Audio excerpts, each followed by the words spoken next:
So allamta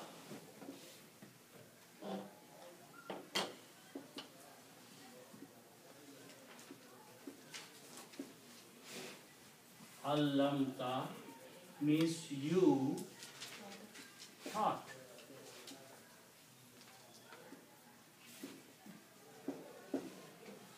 You taught.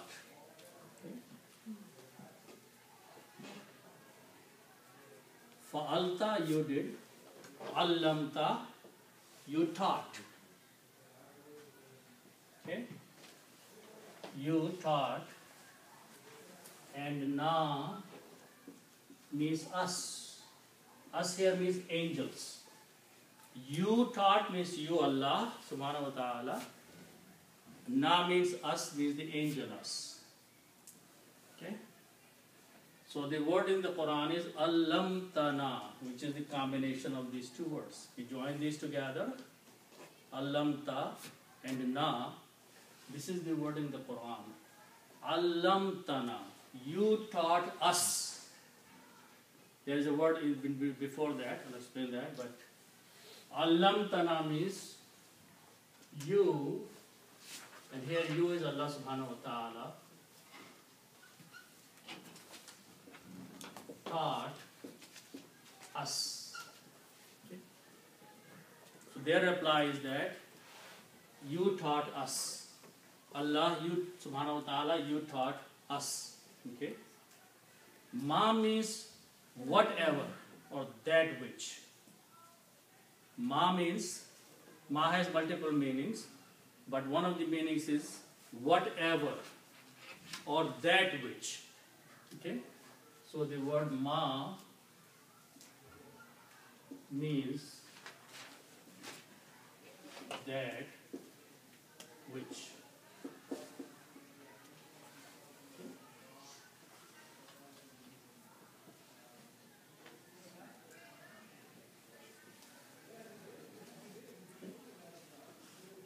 So the meaning will be here, we write down that which.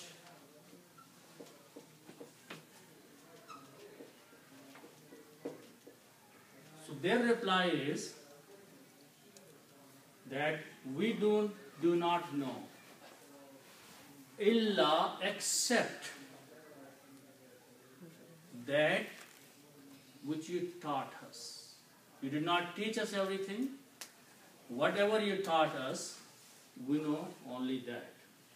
Which means you are asking, in fact they are saying, you are asking something which you did not even teach us. Okay? You are asking us to reply or say something which you haven't taught us. Or maybe like we don't have any capability or anything except what you teach us. Whatever you taught, they are not saying capability, but they are saying this is what the knowledge you did not give us. This is a different knowledge that you gave to Adam. This kind of knowledge that Allah subhanahu wa ta'ala says, وَعَلَّمَ آدَمَ الْأَسْمَاءَ, Allah subhanahu wa ta'ala taught Adam alayhi salam the names of the things, all the things. Okay? He did not teach these things to angels. But just because they raised an objection that why are you making him Khalifa, Allah subhanahu wa ta'ala, instead of just replying to them that this is what I want to do, Allah subhanahu wa ta'ala proved something to them. And how did he prove? By teaching Adam the knowledge and then bringing Adam in the picture in front of them and then asking them, tell me if you know the names of these things. And obviously they were not taught that kind of knowledge, so they are saying, we don't know, except what you taught us, well, only those things we know. Okay? So now, all three are present there. Allah subhanahu wa ta'ala is present, angels are present, and Adam alayhi salam is present there. Okay? So first Allah subhanahu wa ta'ala in this ayat, before this ayat, asked the angels, tell me the names. This was their reply. This was the reply of angels that we do not know the question that you are asking, the answer to the question You are asking something which you did not teach us. Okay? So this was their reply, and which they did with presenting all the honor to Allah subhanahu wa ta'ala by saying Subhanaka. Okay? This is what we know, this is what you taught us, we don't know. After this ayah, Allah subhanahu wa ta'ala asked the same question to Adam alayhi salam. And he told the names of the things in front of the angels. So Allah subhanahu wa ta'ala again, and we will study inshallah, again Allah subhanahu wa ta'ala said to the angels that I know what you don't know. You know, whatever my plans are, you don't know. Okay?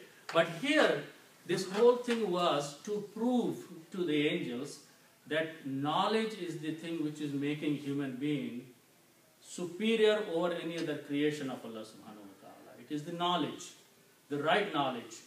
Okay? So that is what the purpose of this proof is here. Okay? So, illa ma allamtana, except what you have taught us. Okay? And now, so they started their reply by glorifying Allah. They ended their reply by again glorifying Allah. Okay? They started a sentence. Before the sentence, they say Subhanaka. Okay? At the end of the sentence, they are saying Al-Alim, Al-Hakim. These are your attributes. You are the knowledgeable. Okay? So at both ends of their sentences, they are showing the utmost respect to Allah subhanahu wa ta'ala. Okay? So let's look at the next few words here.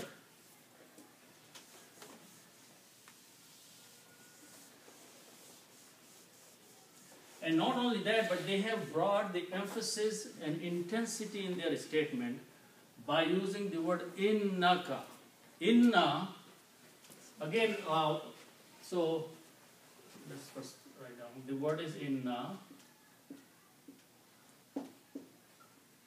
Inna means surely or indeed. Okay, without doubt. There are many meanings of inna, but all those meanings lead to the same thing, that is an emphasis being given. Okay? Surely, the statement has a surety, a certainty in there. Okay? So inna. Ka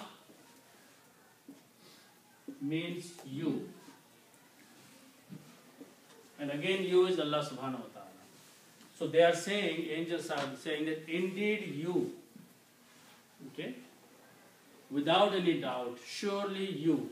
Okay? Also, notice when you read the Quran next time, that the word inna never comes alone by itself. There will be something after that. Inna, no, but that is alif. Inna, that is not this word. This is alif, okay? So it is not alone. But that means the same thing, certainly. Certainly, but alif make is inna we. Okay? Inna ka, you. So always there will be pronoun after that. Innahu. Innahu. Inna laha. So it will be a inna ladina. So either there will be a noun or a pronoun attached with inna. Inna by itself will not be there. Okay? Inna means indeed we. Ataina. Inna laha, indeed Allah. Okay? Innaka, indeed you. So there will be always a noun or pronoun. Okay? So the same thing is here.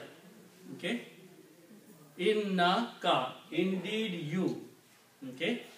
Now, notice this word here.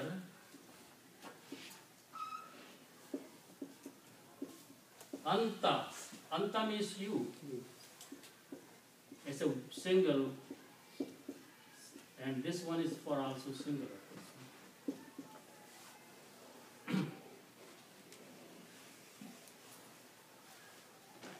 Okay. So, innaka, okay, the other thing is that when it comes as a pronoun, yeah, masculine. When it comes like this pronoun, you don't need to translate because there will be something after that to translate. anta means you. So you have to say surely here. Surely you. Even though this is for you here. Okay. So the actual word will come after that. So this ka you don't have to translate, but it has to be there to match with this thing. Because inna will not come alone, so it needs a help of a letter or a word. And that letter comes, who is the person we are talking about after? Here means anta, you. So another word of anta is ka. Okay? Innahu will come, then it will be hoa here. Yeah. Innahu wattawawura. Exactly. Okay?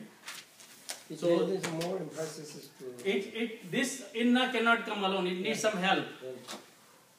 So how the help comes? It will look right after that if we are talking third person or second person or first person. Okay? For example, inna a'tayna. A'tayna means we gave, right? For that purpose, inna needs the alif. Inna means we. A'tayna, we again. Okay? So inna needs a word, a letter after that, and it finds the letter from who is the person, first person, second person, or third person we are talking about. Exactly, inna nahnu. So what is, the word is inna, okay, plus na means we, and then we have nahnu. Nahnu means we. Okay? So because it was nahnu, we had to bring another we here. When you write down these two together, they will be written as inna. When you write down these two together, they are written like this way. So inna nahnu.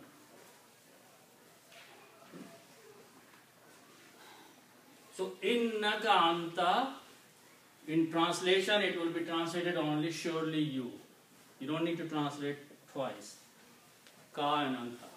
We don't have any inna ki there, right? In the Quran. I never. There is. Inna ki here. Yeah, Surah Maryam, I think we should use that. Okay. Something.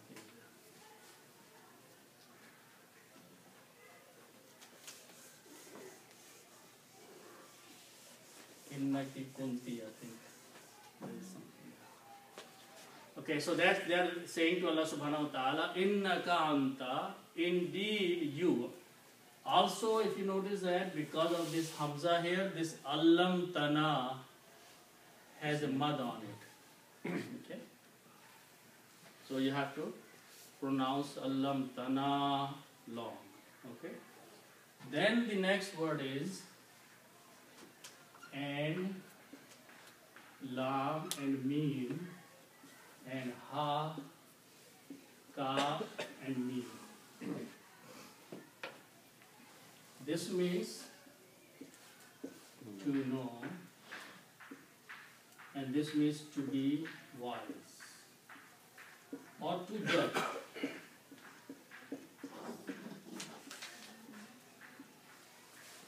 It's used for both. To judge or to have wisdom. Al, ain, lam, meen, and ha, kam, kaf, and mim. Okay? So these are Bab Fa'ala, both of them belong to that. We make two ways the file. A file is a doer.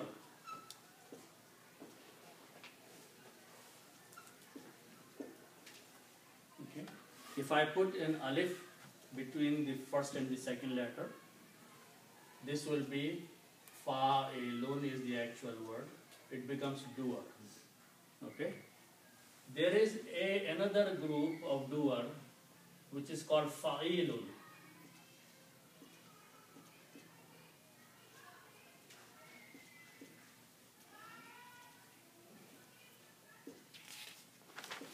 Fa'ilun. Fa'ilun and fa'ilun.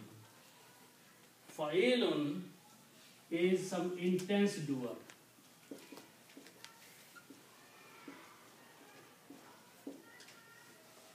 Okay.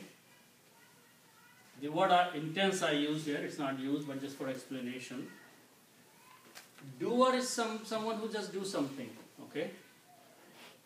Intense doer, or I'm using the word fa'ilun, is someone who does it a lot more. Fa'ilun and fa'ilun, both are the persons who do something. Okay? But it will become clear when we look at these words. Okay? So if I use the first one, this will be alimun. If I make the doer by the fa'ilun, this will become fa'ilun, alimun, right? And this word will become hakimun.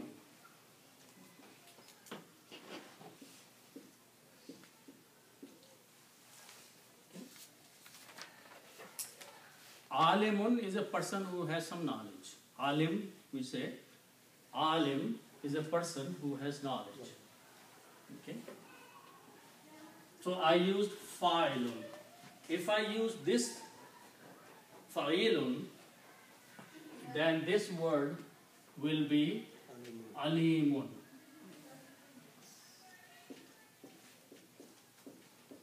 Alimun, and this will be hakim.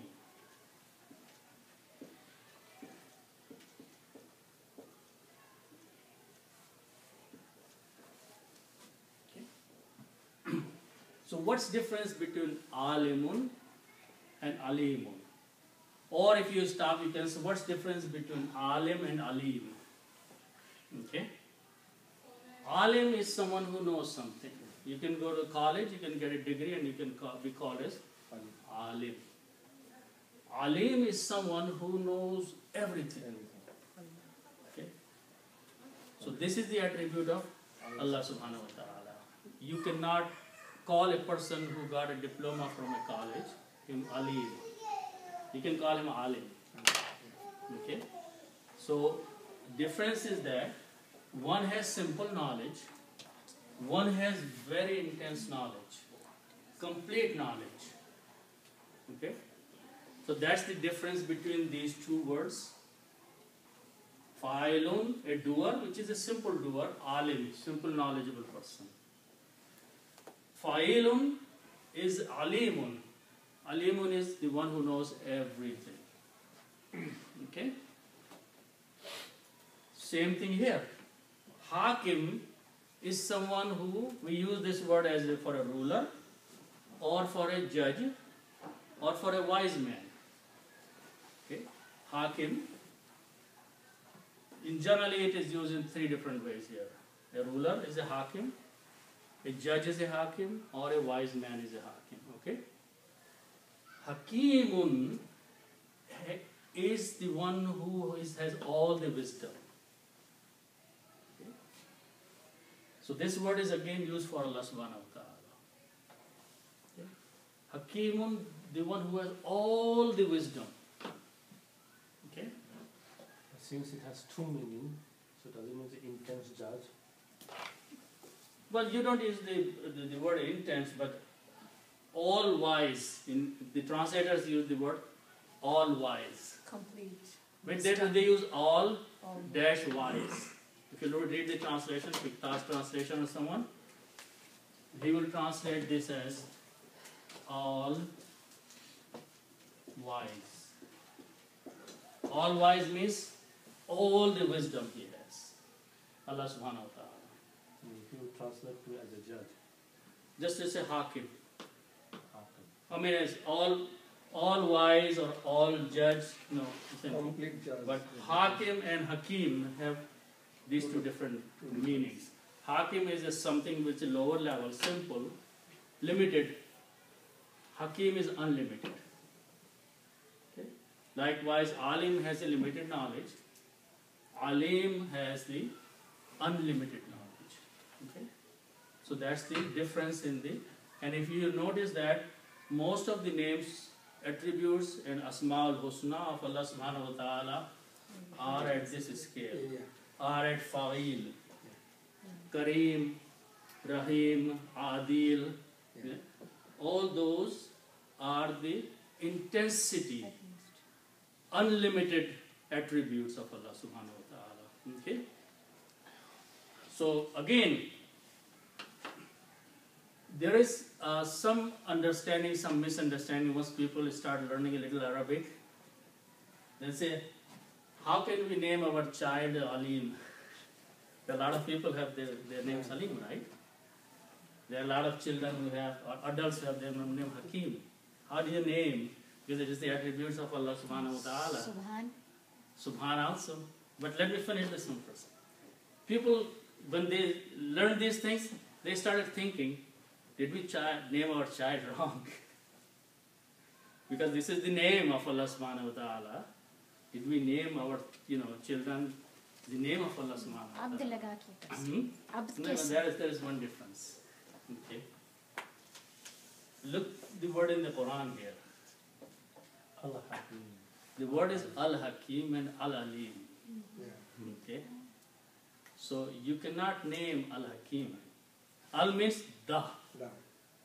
Da means that there is only one da. Okay. So when you put the al before that, al plus alim,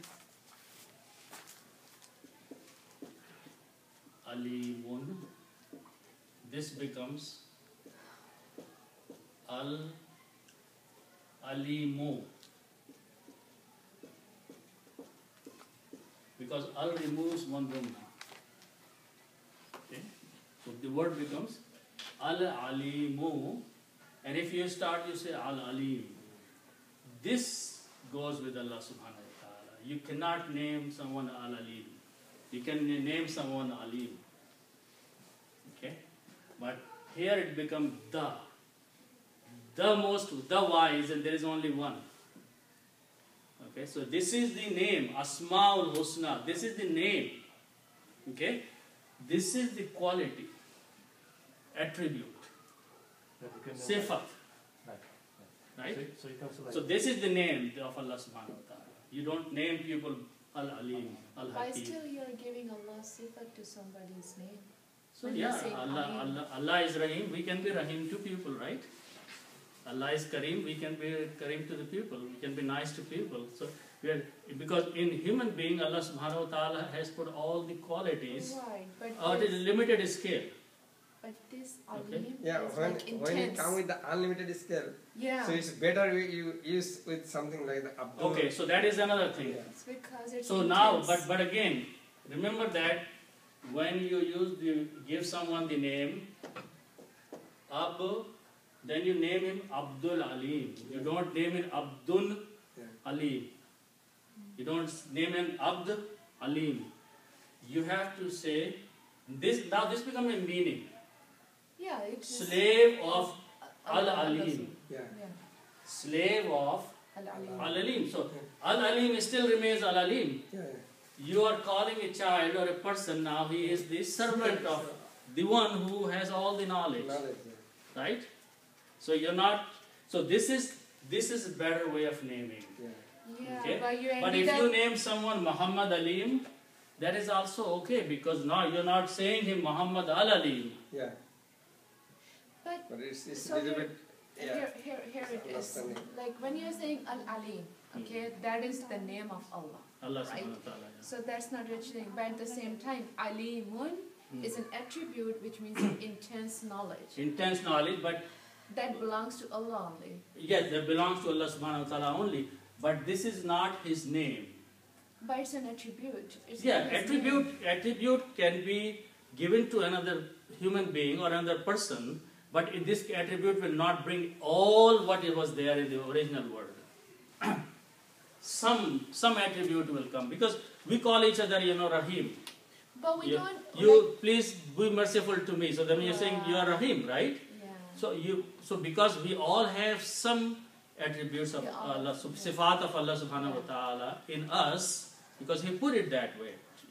All the human being, He distributed His sifat. Okay? That is the reason that a mother is, rahima to her child. Okay? Or even, I remember there is some saying that even a female deer feeds the baby because of the rahma that she has. Okay? Right, but that's like a part of it. That's not the intense, the way. Right. Yeah. So here when you name someone, Muhammad Alim, you are naming with the understanding that you are just using the limited of the unlimited. But the right way to do is this way. This is the way Prophet ﷺ liked to name people this way. So somebody named Abdul Subhan, right? It ended up calling Subhan. Is that wrong? No, it is not wrong. Because Subhan, as you mentioned, is only for Allah. It is, yeah, but the intent is not that. You should see what is the intention behind that. Now you have to say Abdus. That means that when Abdus Subhan, then it's okay. The name is Now, Abdul one more Subhan, but thing- you ended up calling Subhan. Okay. One more thing I want to... but it's a Abdus. When you say you mention you Yeah. are the The slave of, slave of Allah Right. subhanahu wa ta'ala. So you Right. mention about the Allah subhanahu wa ta'ala. Right. You not mention that ab. You say that you are the ab. So you already mentioned that you are the ab. Okay, I need to finish the class, but I want to Yeah. just remind one thing. A lot of people, if the name is Abdul Hakim, they call Abdul. Abdul is not a name. It's not nothing. Nothing. It doesn't have any meaning at all. Any meaning. Either they say Abdul or either they say Alim. It's hard No, to I'm say saying Abdul Alim. Abdul, Yeah. they are taking a part, lam of Yeah. this word, Yeah. combining them and calling it Abdul, Abdul, Abdul. Yeah. That's become convention. Yes. That's become a slang. But you can call slang or anything, but that really doesn't have any meaning. Any meaning, yeah. You're breaking two words, taking a part of one word and a part of the other one and naming the person Abdul. Yeah. It's a meaningless. So inshallah we'll end here. Okay. May Allah subhanahu wa ta'ala accept it. Alright. Jazakallah.